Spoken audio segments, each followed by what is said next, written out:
Hi all, welcome to CC Bank. ഞാൻ ചിക്കുമോൻ Philip. അപ്പോൾ നമുക്ക് CACB എക്സാം ഇങ്ങനെ വന്നുകൊണ്ടിരിക്കുകയാണ്. നമുക്ക് ജൂലൈ 11 നമ്മുടെ എക്സാം സ്റ്റാർട്ട് ചെയ്യുന്നു. അതുപോലെ നമുക്ക് അടുത്ത നോട്ടിഫിക്കേഷൻ വന്നു. നമ്മുടെ മുൻപിൽ ഒരുപാട് അവസരങ്ങളുണ്ട്. ഈ അവസരങ്ങളെ കൃത്യമായി നമ്മൾ പ്രയോജനപ്പെടുത്തുക എന്നതാണ് ഇനി ചെയ്യേണ്ടത്. അപ്പോൾ നമ്മൾ ഇന്ന് എത്തിയിരിക്കുന്നത് നമ്മുടെ കഴിഞ്ഞ ഒരു എക്സാമിലെ കുറച്ച് കോപ്പറേഷനുമായി ബന്ധപ്പെട്ടുള്ള കുറച്ച് ചോദ്യങ്ങൾ ഡിസ്കസ് ചെയ്യാനായിട്ടാണ്. അപ്പോൾ ഈ ഒരു വീഡിയോ നിങ്ങൾ സ്കിപ്പ് ചെയ്യാതെ കാണുക. അപ്പോൾ നമുക്ക് ക്ലാസ്സിലേക്ക് പോകാം. ആദ്യത്തെ ചോദ്യം നമുക്ക് നോക്കാം. Establishment of CRAFICARD to review rural credit was by. എന്താണ് ചോദിച്ചിരിക്കുന്നത്? ക്രാഫിക് കാർഡ് കമ്മിറ്റീനെ അപ്പോയിന്റ് ചെയ്തത് ആരാണ് എന്നാണ് ചോദ്യം. Option A Indian government, option B NCCE, option C RBI, option D NCDC. നമുക്ക് നോക്കിയാണെങ്കിൽ നമുക്കറിയാം 1979 ക്രാഫിക് കാർഡ് കമ്മിറ്റീനെ അപ്പോയിന്റ് ചെയ്യുന്നത്. ഈ ക്രാഫിക് കാർഡ് കമ്മിറ്റിയുടെ ചെയർമാൻ ആരായിരുന്നു? B ശിവരാമൻ ആയിരുന്നു. അതുകൊണ്ട് തന്നെ ഈ കമ്മിറ്റി എന്ത് പേരിൽ അറിയപ്പെട്ടിരുന്നു? B ശിവരാമൻ കമ്മിറ്റി എന്നുകൂടി അറിയപ്പെട്ടിരുന്നു. ഇവര് 1981 റിപ്പോർട്ട് സമർപ്പിച്ചു. അതിന്റെ ഭാഗമായിട്ട് 1981 നബാർഡിന്റെ ആക്ട് വരുന്നു. അതിനുശേഷം 1982 നബാർഡ് എസ്റ്റാബ്ലിഷ് ചെയ്യുന്നു. അപ്പം ഈ ക്രാഫിക് കാർഡ് കമ്മിറ്റിയുടെ മേജർ റെക്കമെൻഡേഷൻ എന്താണ് എന്ന് ചോദിച്ചാൽ അതിന്റെ ഉത്തരം എന്താണ്? നബാർഡിന്റെ എസ്റ്റാബ്ലിഷ്മെന്റ് ആണ്. അവർ അപ്പോയിന്റ് ചെയ്ത വർഷം 1979 റിപ്പോർട്ട് സമർപ്പിക്കുന്നത് 1981. ആരാണ് അപ്പോയിന്റ് ചെയ്തതെന്ന് ചോദിച്ചാൽ റിസർവ് ബാങ്ക് ഓഫ് ഇന്ത്യയാണ് ഇവരെ അപ്പോയിന്റ് ചെയ്തിരിക്കുന്നത്. നമ്മൾ അടുത്ത ചോദ്യത്തിലേക്ക് നമ്മൾ പോവുകയാണ്. Asset kept in liquid form to meet immediate demand for cash payments by cooperative banks coming under the banking regulation act. എന്താണ്? BR ആക്ടിന് കീഴിൽ വരുന്ന കോപ്പറേറ്റീവ് ബാങ്കുകൾ എന്ത് ചെയ്യുന്നു? ഇമ്മീഡിയറ്റ് ആയിട്ടുണ്ടാവുന്ന ക്യാഷ് ഡിമാൻഡ് മീറ്റ് ചെയ്യുന്നതിന് വേണ്ടിയിട്ട് ലിക്വിഡ് അസറ്റിലെ ഫണ്ട് കീപ്പ് ചെയ്യുന്നു. അതേ പറയുന്ന പേര് അല്ലെങ്കിൽ ആ ഫണ്ടിന് പറയുന്ന പേരെന്താണ് എന്നാണ് ചോദ്യം. Option A price fluctuation fund, option B risk fund, option C partnership fund, option D fluid resource fund. എന്താണ്? ഇവിടെ നിന്നൊക്കെ ഫ്ലൂയിഡ് റിസോഴ്സ് ഫണ്ടാണ് ആൻസർ ആയിട്ട് വരിക അല്ലെ. എന്താണ്? നമുക്ക് ഇമ്മീഡിയറ്റ് ആയിട്ട് ക്യാഷ് ആവശ്യമുള്ളപ്പോൾ അല്ലെങ്കിൽ ഇമ്മീഡിയറ്റ് ആയിട്ട് ഡിമാൻഡ് വരുമ്പോൾ ആ ഡിമാൻഡ് മീറ്റ് ചെയ്യുന്നതിന് വേണ്ടിയിട്ട് നമ്മൾ ക്യാഷ് ഏറ്റവും മോസ്റ്റ് ലിക്വിഡ് അസറ്റിൽ നമ്മൾ ഇൻവെസ്റ്റ് ചെയ്യുന്നു. അപ്പൊ അത് എന്താണ്? ഫ്ലൂയിഡ് റിസോഴ്സ് ഫണ്ട് ആണ്. അടുത്ത ചോദ്യത്തിലേക്ക് നമുക്ക് പോകാം. Anand pattern of cooperative has A dash tyre structure. Anand pattern നമുക്ക് ഈ ഒരു ക്വസ്റ്റ്യൻ പേപ്പർ നോക്കുകയാണെങ്കിൽ ഇതിനകത്ത് 3 ചോദ്യങ്ങൾ നമ്മുടെ ഡയറി കോപ്പറേറ്റീവ്സുമായി ബന്ധപ്പെട്ട് വന്നിട്ടുണ്ട്. ആനന്ദ് പാറ്റേൺ കോപ്പറേറ്റീവ് ഹാസ് എത്ര ടയർ ആണെന്നാണ് ചോദ്യം. 2 ഉണ്ട്, മൾട്ടി ഉണ്ട്, 3 ഉണ്ട്, സിംഗിൾ ടയർ. എന്താണ് ആനന്ദ് പാറ്റേൺ?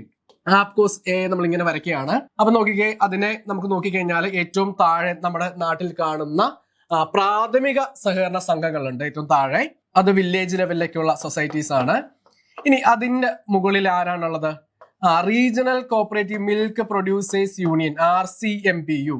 എത്ര എണ്ണമാണുള്ളത്? കേരളത്തിൽ 3 എണ്ണമാണ് ഉള്ളത്. 1 തിരുവനന്തപുരം, 2 എറണാകുളം, 3 മലബാർ കോഴിക്കോട്. അങ്ങനെ 3 RCMPU ആണുള്ളത്. ഇനി അതിന്റെ മുകളിൽ എന്താണുള്ളത്? നമ്മൾ KCMMF. എന്താണ്? മിൽമ എന്ന് നമ്മൾ വിളിക്കണം. KCMMF ആണ് അപ്പെക്സ് ലെവൽ ഉണ്ടാവുക. അങ്ങനെ 3 ടയർ സ്ട്രക്ചർ ആണ് നമ്മുടെ ഡയറി കോപ്പറേറ്റീവ്സ് കേരളത്തിൽ ഫോളോ ചെയ്യുന്നത്. അടുത്ത ചോദ്യത്തിലേക്ക് നമുക്ക് പോകാം. The area of operation of a P-card is confined to a. എന്താണ്?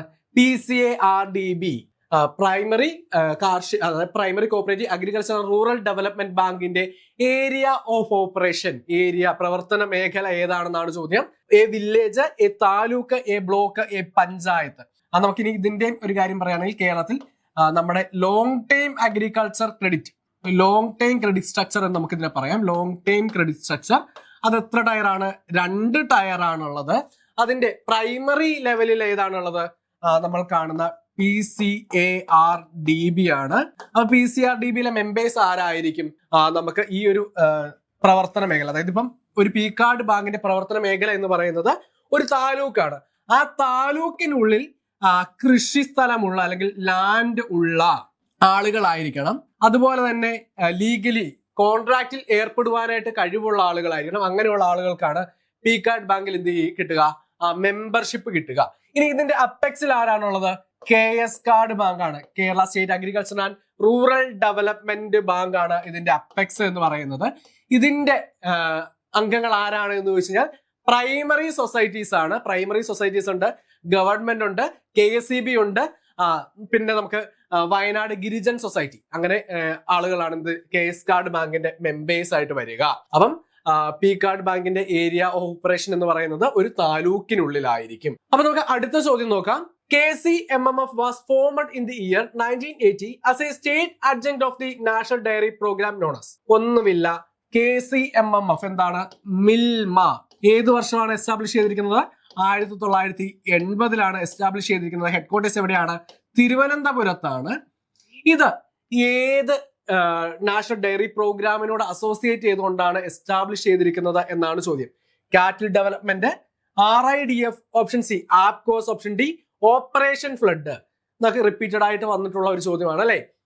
ഓപ്പറേഷൻ ഫ്ലഡ് പ്രോഗ്രാമുമായി ബന്ധപ്പെട്ടാണ് നമ്മുടെ മിൽമ എസ്റ്റാബ്ലിഷ് ചെയ്തിരിക്കുന്നത്. ഈ ഓപ്പറേഷൻ ഫ്ലഡ് പ്രോഗ്രാം എന്ന് പറയുമ്പോൾ നമ്മുടെ മനസ്സിലോട്ട് ആദ്യം എത്തുന്ന ഒരു പേര് ആരുടെയാണ്?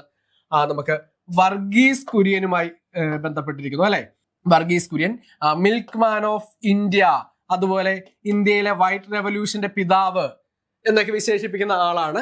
ഇനി മിൽമയിലേക്ക് വരികയാണെങ്കിൽ മിൽമയുടെ ഡീറ്റെയിൽ നമ്മൾ എന്നാലും പറഞ്ഞിരുന്നു. എന്നാലും മിൽമയുടെ 1-2 പ്രൊഡക്റ്റുകൾ നമുക്ക് നോക്കാം. എന്താണ്? റിഫ്രഷ് ഉണ്ട്, ചോക്കോബൈറ്റ് ഉണ്ട്. പിന്നെ ഇത് കൂടാതെ നമുക്ക് മിൽമയുമായി ബന്ധപ്പെട്ട് പറയുകയാണെങ്കിൽ വേറെ നമുക്ക് പറയാനുള്ളത് കാറ്റിൽ മോർട്ടാലിറ്റി ഫണ്ട്. കാറ്റിൽ മോർട്ടാലിറ്റി ഫണ്ട് ഇത് കീപ്പ് ചെയ്യുന്ന സൊസൈറ്റി ഏതാണെന്നൊക്കെ പ്രീവിയസ് വന്നിട്ടുണ്ട്. ആരാണ്? കാറ്റിൽ മോർട്ടാലിറ്റി ഫണ്ട് ട്രഡീഷണൽ സൊസൈറ്റീസ് ആണ്. ട്രഡീഷണൽ സൊസൈറ്റീസ് ആണ് കാറ്റിൽ മോർട്ടാലിറ്റി ഫണ്ട് മെയിൻറ്റെയിൻ ചെയ്യുന്നത്. ക്ഷീര വ്യവസായക കോഓപ്പറേറ്റീവ് സൊസൈറ്റി KVCS. ഇനി കാറ്റിൽ ഡെവലപ്മെന്റ് ഫണ്ട്, കാറ്റിൽ ഡെവലപ്മെന്റ് ഫണ്ട് ആണ് എങ്കിൽ ആരാണ്? KUCS. ക്ഷീര ഉൽപാദക കോഓപ്പറേറ്റീവ് സൊസൈറ്റീസ് ആണ് കാറ്റിൽ ഡെവലപ്മെന്റ് ഫണ്ട് മെയിൻറ്റെയിൻ ചെയ്യുന്നത്. അപ്പൊ നമുക്ക് KCMMF, generally known as Milma, is established in the year 1982, implement the Operation Flood. Operation ഫ്ലഡിനോട് അസോസിയേറ്റ് ചെയ്തുകൊണ്ടാണ് നമ്മുടെ മിൽമ എസ്റ്റാബ്ലിഷ് ചെയ്തിരിക്കുന്നത്. നമുക്ക് അടുത്ത ചോദ്യത്തിലേക്ക് പോകാം. A specific fund established by an apex society in India, funded by the state government primarily to purchase share in other cooperative society. Option A risk fund, option B reserve fund, option C principal state partnership fund, option D consortium lending scheme. എന്താണ് ചോദിച്ചിരിക്കുന്നത്? നമുക്ക് ഇന്ത്യയിലെ ഒരു സംസ്ഥാനം എന്ത് ചെയ്യുന്നു? അവരുടെ fund, government എന്ത് ചെയ്യുന്നു? ഫണ്ട് കൊടുത്തുകൊണ്ട് അപ്പെക്സ് സൊസൈറ്റി ക്രിയേറ്റ് ചെയ്യുന്ന ഫണ്ട് ഏതാണ്? അതായത് എന്തിനു വേണ്ടിയിട്ടാണ്? ഗവൺമെന്റ് പ്രൈമറി സൊസൈറ്റീസിന്റെ ഷെയർ പർച്ചേസ് ചെയ്യുന്നതിന് വേണ്ടിയിട്ട് അപ്പെക്സ് സൊസൈറ്റിയുടെ കയ്യിലോട്ട് കുറച്ച് പൈസ കൊടുക്കും. ആ പൈസ കൊണ്ട് അപ്പെക്സ് സൊസൈറ്റി ക്രിയേറ്റ് ചെയ്യുന്ന ഫണ്ടിന്റെ പേര് എന്താണെന്നാണ് ചോദ്യം. നമുക്കറിയാം ഏതാണ്? PSPO, principal state partnership fund എന്നാണ് അതിനെ പറയുക. ഇവിടെ നോക്കാം. നമുക്ക് G എന്ന് പറയുന്നത് ഗവൺമെന്റ് ആണ്. ഇവിടെ ഞാൻ എന്താണ്? ഒരു Z എന്ന് പറയുന്ന ഒരു പ്രൈമറി സൊസൈറ്റി ഉണ്ട്. ഓക്കെ, Z എന്ന പ്രൈമറി സൊസൈറ്റി ഉണ്ട്. ഗവൺമെന്റിന് എന്ത് ചെയ്യാം? ഒന്നെങ്കിൽ നേരിട്ട് Z എന്ന സൊസൈറ്റിയുടെ ഷെയർ പർച്ചേസ് ചെയ്യാം. അതിനെ പറയുന്ന പേര് ഡയറക്റ്റ് പാർട്ണർഷിപ്പ് എന്നാണ്. ഇനി മറ്റൊന്ന് ഗവൺമെന്റിന് എന്ത് ചെയ്യാം? ഇൻഡയറക്റ്റ് ആയിട്ട് ആ സൊസൈറ്റീസിന്റെ ഷെയർ പർച്ചേസ് ചെയ്യാം. അതിന് നമുക്ക് അപ്പെക്സിന്റെ ഹെൽപ്പോട് കൂടി ഗവൺമെന്റ് മേടിക്കാം. അതുപോലെ സെൻട്രൽ സൊസൈറ്റിയുടെ സഹായത്തോടു കൂടിയും മേടിക്കാം. അപ്പൊ ഇതിന് നമ്മൾ എന്താണ് പറയുക? ഇൻഡയറക്റ്റ് പാർട്ണർഷിപ്പ് ഫണ്ട് എന്നാണ് പറയുക. അപ്പൊ ഇതിനു വേണ്ടിയിട്ട് ഗവൺമെന്റ് ആദ്യം എന്ത് ചെയ്യും? കുറച്ച് പൈസ ആർക്ക് കൊടുക്കും? അപ്പെക്സിന് കൊടുക്കും. അപ്പെക്സിന് കൊടുക്കുന്ന പൈസ കൊണ്ട് അപ്പെക്സ് ഒരു ഫണ്ട് ക്രിയേറ്റ് ചെയ്യും. അതിന്റെ പേരാണ് PSPF എന്ന് പറയുന്നത്. ആ ഫണ്ടിന്റെ പേരാണ് PSPF എന്ന് പറയുന്നത്. ആ ഫണ്ട് പ്രധാനമായും 3 കാര്യങ്ങൾക്കാണ് ഉപയോഗിക്കാൻ പറ്റുക. ഒന്നാമത്തെ കാര്യം എന്ന് പറയുന്നത് അപ്പെക്സിന് എന്ത് ചെയ്യാം? നേരിട്ട് ഈ Z എന്ന സൊസൈറ്റിയുടെ ഷെയർ മേടിക്കാം. അല്ലെങ്കിൽ എന്ത് ചെയ്യും? അപ്പെക്സ് ഈ ഫണ്ട് എടുത്തിട്ട് സെൻട്രൽ സൊസൈറ്റിക്ക് കൊടുക്കും. എന്നിട്ട് എന്ത് പറയും? നീ Z എന്ന സൊസൈറ്റിയുടെ ഷെയർ മേടിക്കണം. അപ്പൊ ഏത് കേസാണെങ്കിലും ഗവൺമെന്റിന്റെ പ്രയൽ അപ്രൂവൽ വേണം കേട്ടോ. അപ്പൊ ഇങ്ങനെ സെൻട്രൽ സൊസൈറ്റിയുടെ കയ്യിൽ പൈസ കിട്ടിക്കഴിയുമ്പോൾ സെൻട്രൽ സൊസൈറ്റി എന്ത് ചെയ്യും? ആ കിട്ടിയ ഫണ്ട് കൊണ്ട് മറ്റൊരു ഫണ്ട് ക്രിയേറ്റ് ചെയ്യും. അതിന്റെ പേരാണ് SSPF, subsidiary state partnership fund എന്ന് പറയും. അപ്പൊ നമ്മൾ 2 കേസ് ഉപയോഗിക്കുന്നത് എന്തിനൊക്കെയാന്ന് പറഞ്ഞു. ഇനി മൂന്നാമത്തെ കേസ് എന്ന് പറയുന്നത് എന്തിനു വേണ്ടിയിട്ടായിരിക്കണം? മൂന്നാമത്തെ കേസ് എന്താണ്? തിരിച്ച് ഗവൺമെന്റിലേക്ക് അടയ്ക്കണം. ഈ പൈസ ഒന്നിനും ഉപയോഗിച്ചിട്ടില്ലെങ്കിൽ അപ്പെക്സ് സൊസൈറ്റി എന്ത് ചെയ്യണം? ഗവൺമെന്റിലേക്ക് അടയ്ക്കണം. അങ്ങനെ PSPF 3 കാര്യങ്ങൾക്കാണ് ഉപയോഗിക്കാൻ പറ്റുക. ഇനി SSPF മെയിൻറ്റെയിൻ ചെയ്യുന്നത് സെൻട്രൽ സൊസൈറ്റി ആണ്. അത് 2 കാര്യങ്ങൾക്ക് വേണ്ടി മാത്രമാണ് ഉപയോഗിക്കാൻ പറ്റുക. ഒന്ന്, സെൻട്രൽ സൊസൈറ്റീസിന് എന്ത് ചെയ്യാം? ഈ SSPF-ലെ ഫണ്ട് കൊണ്ട് ISR എന്ന സൊസൈറ്റിയിലെ ഷെയർ മേടിക്കാം. ഇല്ല എങ്കിൽ എന്ത് ചെയ്യണം? തിരിച്ച് ആ ഫണ്ട് അപ്പെക്സ് സൊസൈറ്റിക്ക് കൊടുക്കണം. അങ്ങനെ 2 കാര്യങ്ങൾക്ക് വേണ്ടിയാണ് അത് ഉപയോഗിക്കാനായിട്ട് പറ്റുക. അപ്പൊ അടുത്ത ചോദ്യത്തിലേക്ക് നമുക്ക് പോകാം. APCOS is a dash cooperative. ഇപ്പൊ നമ്മള് ഇതുമായി ബന്ധപ്പെട്ട 3ാമത്തെ ചോദ്യമാണ് നമ്മൾ കാണുന്നത് അല്ലെ. Apple consumer dairy plantation. എന്താണ് ആപ്കോസ് എന്ന് പറയുമ്പോൾ തന്നെ നമുക്ക് പെട്ടെന്ന് അറിയാം എന്താണ്. ഡയറി കോപ്പറേറ്റീവ്സ് ആണ്. The process by which the most important job should be completed first followed by other job. എന്താണ് ഏറ്റവും ഇമ്പോർട്ടന്റ് ആയിട്ടുള്ള ജോലികൾ ആദ്യമേ ചെയ്യുന്നതിനെ നമ്മൾ പറയുന്ന പേര് എന്താ എന്നാണ് ചോദ്യം. Option A scheduling, option B procrastination, option C prioritising, option D activity logging. എന്താണ് പറയുന്നത്? ഷെഡ്യൂളിംഗ് ഉണ്ട്, പ്രൊക്രാസ്റ്റിനേഷൻ ഉണ്ട്, പ്രയോറിറ്റൈസിംഗ് ഉണ്ട്, ആക്ടിവിറ്റി ലോഗിംഗ് ഉണ്ട്. ഇവിടെ നോക്കിക്കഴിഞ്ഞാൽ തന്നെ അറിയാം നമുക്ക് ഏറ്റവും ഇമ്പോർട്ടന്റ് ആയിട്ടുള്ള കാര്യത്തിന് എന്ത് ചെയ്യുന്നു? പ്രയോറിറ്റി കൊടുക്കുന്നു. ഇമ്പോർട്ടന്റ് ആയിട്ടുള്ള കാര്യം ഏറ്റവും ആദ്യം ചെയ്യുന്നു, അതിന് പ്രയോറിറ്റി കൊടുക്കുന്നു എന്ന് പറയും. അതുകൊണ്ട് തന്നെ നമ്മുടെ ആൻസർ ആയിട്ട് ഏതാ വരിക? നമുക്ക് നോക്കിക്കഴിഞ്ഞാല്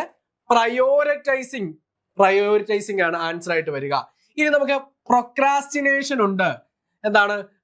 നമ്മൾ മനഃപൂർവ്വം എന്ത് ചെയ്യുന്നു? ഒരു ജോലി ചെയ്യുന്നതിൽ ഡിലേ വരുത്തുന്നതിനെയാണ് നമ്മൾ പറയുന്നത് പ്രൊക്രാസ്റ്റിനേഷൻ എന്ന് പറയുന്നത്. അപ്പം prioritising is the core time management process of arranging the item or task in order of their importance or urgency. ഏറ്റവും അത്യാവശ്യമായിട്ട് ചെയ്യേണ്ട കാര്യങ്ങൾക്ക് അത്രയും പരിഗണന കൊടുക്കുന്നതിനെ പറയുന്ന പേരാണ് പ്രയോറിറ്റൈസിംഗ് എന്ന് പറയുന്നത്. ഇനി നമുക്ക് നോക്കാം. The performance appraisal method which is based on the philosophy of converting organisational objective into personal objectives. എന്താണ്? The performance appraisal method which is based on the philosophy of converting organizational objectives into personal objectives ആയിട്ട് convert ചെയ്യുന്ന ഫിലോസഫിനെ പറയുന്ന പേര്. Option A critical incident method, option B management by objectives, option C force distribution, option D paired comparison. ഏതാണ്? അതൊക്കെ management by objectives ആണ്. അപ്പൊ എന്താണ് മാനേജ്മെന്റ് ബൈ ഒബ്ജക്റ്റീവ്സ് എന്ന് നോക്കാം. Management by objectives MBO popularised by Peter Drucker എന്ന ആളാണ് ഇത് ഇൻട്രൊഡ്യൂസ് ചെയ്യുന്നത്. Explicitly align individual employee goals with the overarching strategic objective of the organisation. എന്താണ് പറയുന്നത്? ഇൻഡിവിജ്വൽ ഒബ്ജക്റ്റീവ്സും ഓർഗനൈസേഷൻ ഒബ്ജക്റ്റീവ്സും കോൺഫ്ലിക്റ്റ് ഇല്ലാതെ കൊണ്ടുപോകുന്നതിന് വേണ്ടിയിട്ടാണ് ഇത്. അപ്പൊ നമുക്ക് അടുത്ത ചോദ്യത്തിലേക്ക് പോകാം. Training using procedures and equipment similar to those user in the actual job set up in a special working area. Option A job rotation, option B job analyzing, option C vestibule, option D apprenticeship. എന്താണ്? ഇപ്പം നമ്മളൊരു താൽക്കാലികമായിട്ടൊരു training room set ചെയ്യുകയാണ്. ആ training room എന്ന് പറയുന്നത് എങ്ങനെയാണോ ശരിക്കും ഒരു ഓഫീസ് ഉള്ളത്, അല്ലെങ്കിൽ എങ്ങനെയാണോ നമ്മൾ ഇപ്പൊ ഒരു ജോലി കയറി കഴിഞ്ഞാൽ പ്രവർത്തിക്കേണ്ടത്, അതിനുവേണ്ട എല്ലാ എക്യുപ്മെന്റ്സും അതേ സാഹചര്യങ്ങളുമായിരിക്കും ആ ഒരു ട്രെയിനിങ് റൂമിൽ ഉണ്ടാവുക. അപ്പൊ ഇതിനെ പറയുന്ന പേരെന്താണ്? Option A job rotation. Job rotation എന്ന് പറഞ്ഞാൽ എന്താണ്? ഒരു ജോലി ഇപ്പൊ നമ്മൾ ചെയിനായിട്ട് ചെയ്യേണ്ട ജോലികളാണ് എങ്കിൽ ഒരു ആള് ഒരു 10 ദിവസം ഇവിടെയാണ് ജോലി ചെയ്യുന്നതെങ്കിൽ 10 ദിവസം അപ്പുറം, അങ്ങനെ ജോലി എന്ത് ചെയ്യുന്നു? മാറി മാറി മാറി ചെയ്യുന്നതിനാണ് നമ്മൾ ജോബ് റൊട്ടേഷൻ എന്ന് പറയുന്നത്. ഇനി അപ്രന്റീസ്ഷിപ്പ് എന്ന് പറഞ്ഞാൽ എന്താണ്? നമ്മൾ ഒരു സ്റ്റൈഫൻഡോട് കൂടി ഒരു റിയൽ വർക്ക് എൻവയോൺമെന്റിൽ പോയിട്ട് പ്രാക്ടീസ് ചെയ്യുന്നു. അവിടെ എന്താണ് നടക്കുന്നത്? നമ്മൾ റിയൽ വർക്ക് എൻവയോൺമെന്റിലാണ് നമ്മൾ പ്രാക്ടീസ് ചെയ്യുന്നത്. അതിനെ പറയുന്ന പേരാണ് അപ്രന്റീസ്ഷിപ്പ് എന്ന് പറയുന്നത്. ഇനി വെസ്റ്റിബ്യൂൾ. എന്താണ് വെസ്റ്റിബ്യൂൾ എന്ന് പറയുന്നത്? നമ്മൾ എന്ത് ചെയ്യുന്നു? ഒരു ട്രെയിനിങ് ഏരിയ സെറ്റപ്പ് ചെയ്യാണ്. എങ്ങനെയാണോ കൃത്യമായിട്ട് ആ ഒരു ഓർഗനൈസേഷൻ ഉള്ളത്, അല്ലെങ്കിൽ എങ്ങനെയാണോ നമ്മൾ വർക്ക് ചെയ്യേണ്ട ആ വർക്കിംഗ് എൻവയോൺമെന്റ് അവിടെ നമ്മൾ ക്രിയേറ്റ് ചെയ്തെടുക്കുകയാണ്. അതായത് ഓർഗനൈസേഷന്റെ ശരിക്കുമുള്ള പ്രവർത്തനങ്ങളെ തടസ്സപ്പെടുത്താത്ത രീതിയിൽ ആളുകൾക്ക് ട്രെയിനിങ് നൽകുന്നതിന് വേണ്ടിയിട്ടാണ് ഇങ്ങനെ ഒരു വെസ്റ്റിബ്യൂൾ ട്രെയിനിങ് നൽകുന്നത്. അപ്പൊ അതുകൊണ്ട് തന്നെ ആൻസർ ആയിട്ട് വരിക ഓപ്ഷൻ സി വെസ്റ്റിബ്യൂൾ ആണ്. Vestibule training or simulation training take place in a separate setup identical to the actual work place. Actual work പ്ലേസിന് പകരം മറ്റൊരു സ്ഥലത്താണ് നമ്മൾ ട്രെയിനിങ് നൽകുന്നത്. Allowing workers to learn on the same equipment without disturb in the live operation. അതായത് നമ്മളിപ്പം ഒരു ഫാക്ടറിയാണ്, ഇപ്പൊ നമ്മളൊരു ചെരുപ്പ് ഉണ്ടാക്കുന്ന ഫാക്ടറി ആണ് എങ്കിൽ അവിടുത്തെ എന്ത് മെഷീനാണോ നമ്മൾ യൂസ് ചെയ്യുന്നത്, അല്ലെങ്കിൽ എന്ത് മെഷീനിലാണോ നമ്മൾ വർക്ക് ചെയ്യാൻ പോകുന്നത്, അത് അതേ എക്യുപ്മെന്റിൽ തന്നെ നമ്മൾ എന്ത് ചെയ്യും? നമ്മുടെ ട്രെയിനിങ് സെന്ററിൽ നമ്മൾ വർക്ക് ചെയ്യുകയാണ്. ആ സമയത്ത് ഇവിടെ നമ്മുടെ ഓർഗനൈസേഷൻ അല്ലെങ്കിൽ നമ്മുടെ ഫാക്ടറിയുടെ പ്രവർത്തനങ്ങളെ ഒന്നും ഇത് ബാധിക്കുന്നില്ല. ഇനി നമുക്ക് അടുത്ത ചോദ്യം നോക്കാം. In the rating system camel's the letter L represent. Camel നമ്മൾ നോക്കുകയാണെങ്കിൽ ക്യാമൽ ഇൻട്രൊഡ്യൂസ് ചെയ്തത് ആരാണ്? പത്മനാഭൻ കമ്മിറ്റിയാണ് ഇൻട്രൊഡ്യൂസ് ചെയ്യുന്നത്. അതിന്റെ എൽ എന്ന് പറയുന്നത് എന്താണ്? ലോങ്വിറ്റി, ലിവറേജ്, ലിങ്കേജ്, ലിക്വിഡിറ്റി. എന്താണ് ക്യാമൽസ് എന്ന് പറയുമ്പോൾ ക്യാമൽസിന്റെ എൽ എന്താണ്? ലിക്വിഡിറ്റി ആണ് അല്ലെ. Capital adequacy, asset quality, management. അങ്ങനെ നമ്മൾ അത് എക്സ്പാൻഷൻ നിങ്ങൾ കൃത്യമായി എക്സാമിന് പഠിച്ചിട്ട് പോവുക. കാരണം ഓരോ എക്സാമിനും ഇതിന്റെ ഓരോ വാക്ക് നമ്മളോട് ചോദിക്കാറുണ്ട്, ഓരോ ലെറ്റർ നമ്മളോട് ചോദിക്കാറുണ്ട്, നോക്കിയിട്ട് പോവുക. അപ്പൊ നമുക്ക് എന്താണെന്ന് ഡീറ്റെയിൽ ആയിട്ട് നോക്കാം. CAMEL is an international supervisory rating system used by regulatory banking authorities. Banking സിസ്റ്റത്തിനെ നമ്മൾ റേറ്റ് ചെയ്യുന്നതിന് വേണ്ടിയിട്ട് ഉപയോഗിക്കുന്ന ഒരു ഇന്റർനാഷണൽ സൂപ്പർവൈസിംഗ് റേറ്റിംഗ് സിസ്റ്റമാണ് ക്യാമൽസ് എന്ന് പറയുന്നത്. ഇതിന്റെ ഓരോ ആൽഫബറ്റ് നമുക്ക് നോക്കാം. എന്താണ്? Capital adequacy. സി ഇൻഡിക്കേറ്റ് ചെയ്യുന്നത് ക്യാപിറ്റൽ ആഡിക്വസി ആണ്. എ എന്താണ്? അസറ്റ് ക്വാളിറ്റി ആണ്. എം ഫോർ മാനേജ്മെന്റ് ആണ്. ഇ ഫോർ ഏണിംഗ് ആണ്. ഇപ്പൊ എല് നമ്മളിപ്പോ പഠിച്ചായിരുന്നതാണ്. എല് ലിക്വിഡിറ്റി ആണ്. എസ് എന്താണ്? സെൻസിറ്റിവിറ്റി ആണ്. അങ്ങനെയാണ് ക്യാമൽസിന്റെ എക്സ്പാൻഷൻ വരുന്നത്.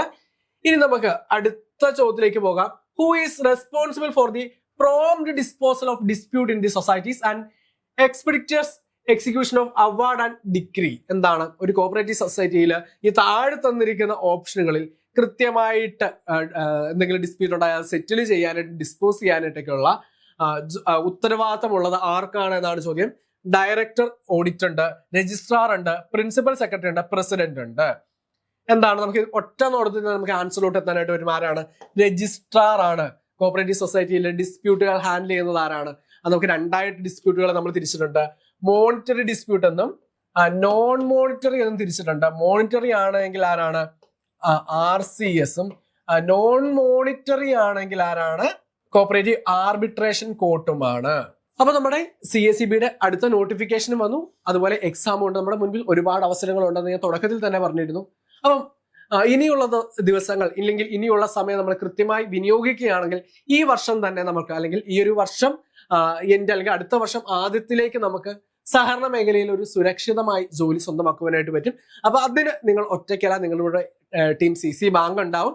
അപ്പൊ നമ്മൾ എക്സാം ഫോക്കസ് ചെയ്തുകൊണ്ട്, വരുന്ന എക്സാമുകൾ ഫോക്കസ് ചെയ്തുകൊണ്ട് നമ്മുടെ പുതിയ ബാച്ച് സ്റ്റാർട്ട് ചെയ്യുകയാണ്. നമുക്ക് 6 മന്തിന്റെയും 3 മന്തിന്റെയും ബാച്ചുകൾ അവൈലബിൾ ആണ്. ഇപ്പം റീസെന്റ് ഡിഗ്രി പാസ് ഔട്ട് അല്ലെങ്കിൽ JDC HDC കഴിഞ്ഞവർക്കാണെങ്കിൽ ഏറ്റവും നല്ല നമ്മുടെ ബിഗിനേഴ്സ് അല്ലെങ്കിൽ നമ്മുടെ ബേസ് മുതൽ പഠിച്ചു പോകുന്ന ഫൗണ്ടേഷൻ ബാച്ചുകളായിരിക്കും. അപ്പം ആ ഒരു ബാച്ചുകളെ കുറിച്ച് കൂടുതൽ ഡീറ്റെയിൽസ് അറിയണമെങ്കിൽ എന്ത് ചെയ്താൽ മതി? 8921440580 എന്ന നമ്പറിൽ കോൺടാക്ട് ചെയ്യാം.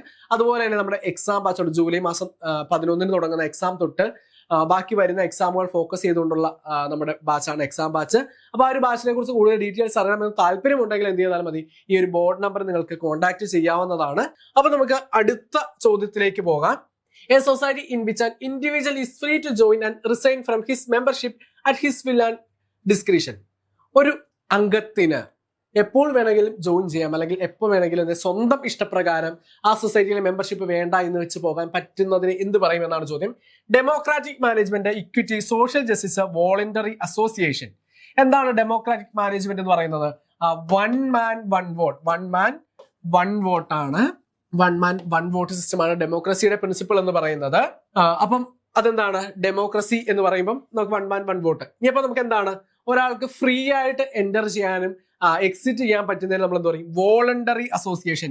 വേറെ ഒരാളുടെ അല്ലെങ്കിൽ ബാഹ്യമായ ഇടപെടലുകൾ ഒന്നുമില്ലാതെ സ്വമേധയാ ഒരാൾക്ക് ഒരു സൊസൈറ്റി അല്ലെങ്കിൽ എവിടെയെങ്കിലും അംഗമാകുവാനും പുറത്തു പോകുവാനായിട്ടുള്ള സ്വാതന്ത്ര്യം ഉണ്ടെങ്കിൽ അതിനെ പറയുന്ന പേരാണ് voluntary association.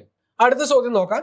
To prevent erosion in the value of cooperation, ICA appointed a committee headed by Dash in 1995. 1995 ICA ഒരു സബ് കമ്മിറ്റിനെ അപ്പോയിന്റ് ചെയ്തു. എന്തിനു വേണ്ടിയിട്ടാണ്? കോപ്പറേറ്റീവ് പ്രിൻസിപ്പിൾസ് റീഫോർമുലേറ്റ് ചെയ്യുന്നതിന് വേണ്ടിയിട്ട്. എത്രാമത്തെ റീഫോർമുലേഷൻ ആണ്? തേർഡ്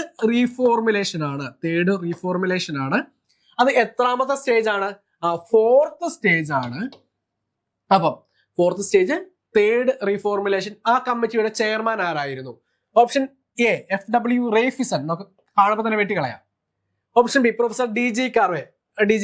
ഇവിടെ നിൽക്കട്ടെ. അടുത്ത ഡോക്ടർ ഇവാൻ മക്ഫേഴ്സൺ, അദ്ദേഹം അവിടെ നിൽക്കട്ടെ. അടുത്തയാള് TN ഹജീല. നമ്മൾ കോപ്പറേറ്റീവ് പ്രിൻസിപ്പളുമായിട്ട് അങ്ങനെ കേട്ടിട്ടില്ല, പക്ഷേ നമ്മൾ TN ഹജീലയുടെ കാര്യം കേട്ടിട്ടുള്ളത് എന്താണ്? It is A special method of doing business എന്ന കോർപ്പറേഷനെ കോട്ട് ചെയ്ത വ്യക്തിയാണ് TN ഹജീല എന്ന് പറയുന്നത്. ഇനി നമുക്ക് ഡൗട്ട് വരുന്ന രണ്ടുപേര് പ്രൊഫസർ DG കാർവേയും ഇവാൻ മക്ഫേഴ്സണുമാണ്. അല്ലെങ്കിൽ നമ്മൾ ആ കോപ്പറേറ്റീവ് പ്രിൻസിപ്പിളുമായി ബന്ധപ്പെട്ട് കേൾക്കുന്ന 2 പേരുകളാണ്. ഇതിനകത്ത് പ്രൊഫസർ DG കാർവേ എന്ന് പറയുന്നത് ഇന്ത്യക്കാരനായിട്ടുള്ള വ്യക്തിയാണ്. അദ്ദേഹം നമ്മുടെ തേർഡ് സ്റ്റേജിലെ കമ്മിറ്റിയുടെ ചെയർമാൻ ആയിരുന്നു. ആ കമ്മിറ്റിയിൽ ഉണ്ടായിരുന്ന രാജ്യങ്ങൾ ഏതൊക്കെയായിരുന്നു? USA, USSR, India, Germany, UK. അപ്പൊ ഇതിൽ ഇന്ത്യക്കാരനായിട്ടുണ്ടായിരുന്ന DG കാർവേ ആയിരുന്നു ചെയർമാനായിട്ട് ഉണ്ടായിരുന്നത്.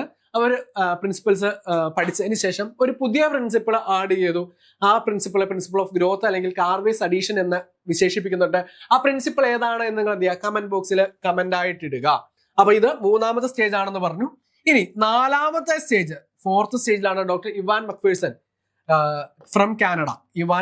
കാനഡയിൽ നിന്നുള്ള ഇവാൻ മക്ഫേഴ്സൺ ആണ് നമ്മുടെ തേർഡ് റീഫോർമുലേഷൻ സമയത്തുള്ള ആ കമ്മിറ്റിയുടെ ചെയർമാൻ 1995.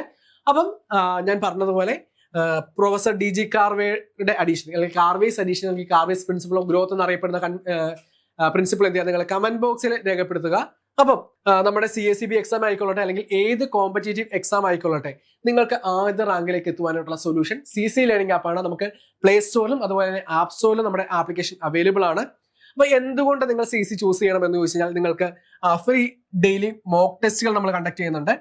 അതുപോലെ കറണ്ട് അഫയേഴ്സ് ഡെയിലി അപ്ഡേറ്റ് ചെയ്യുന്നു. Daily free quiz and current affairs നമ്മൾ പ്രൊവൈഡ് ചെയ്യുന്നുണ്ട്. പ്രീവിയസ് ഇയർ ക്വസ്റ്റ്യൻസ് അതിന്റെ PDF നമ്മൾ പ്രൊവൈഡ് ചെയ്യുന്നുണ്ട്. നിങ്ങളുടെ റാങ്ക് മനസ്സിലാക്കുന്നതിന് വേണ്ടിയുള്ള ഒരു അനാലിസിസ് നമ്മൾ നൽകുന്നുണ്ട്.